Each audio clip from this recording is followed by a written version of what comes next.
It is time, এটা হলো completing সেন্টেন্সের রুলস। ইট ইজ টাইম, কোনো কাজ করার সঠিক সময় ইতিমধ্যে পার হয়ে গেছে, সুতরাং আর বিলম্ব না করে এই মুহূর্তে কাজটি শুরু করা উচিত বোঝানোর জন্য ইট ইজ টাইম ব্যবহৃত হয়। এটা কি ইট ইজ টাইম, এটা এখনই সময়, মানে এই কাজটা করার এখনই সময়।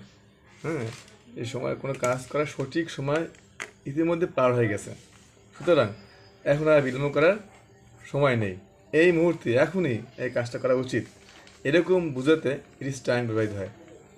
এটা গঠন কি, স্ট্রাকচার কি, সাবজেক্ট ইট ইজ টাইম, প্রথমে কি it is time plus subject ভার্বের টু ফর্ম মানে পাস্ট ফর্ম, যেমন it is time, it is time we went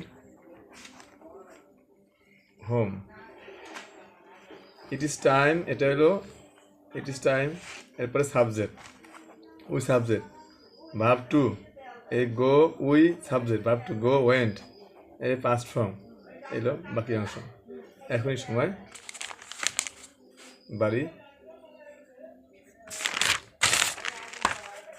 তবে বেশি জোর দেওয়া বোঝানো, বেশি জোর দেওয়া বোঝাতে ইট ইজ টাইমের পরিবর্তে কী হয়, ইট ইজ হাই টাইম ব্যবহৃত হয়। ইট ইজ হাই টাইম এর গঠন কি, it is high time plus subject ভার্বের পাস্ট ফর্ম, ওই একই নিয়ম।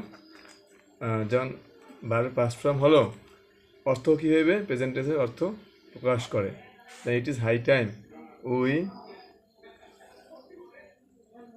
Change our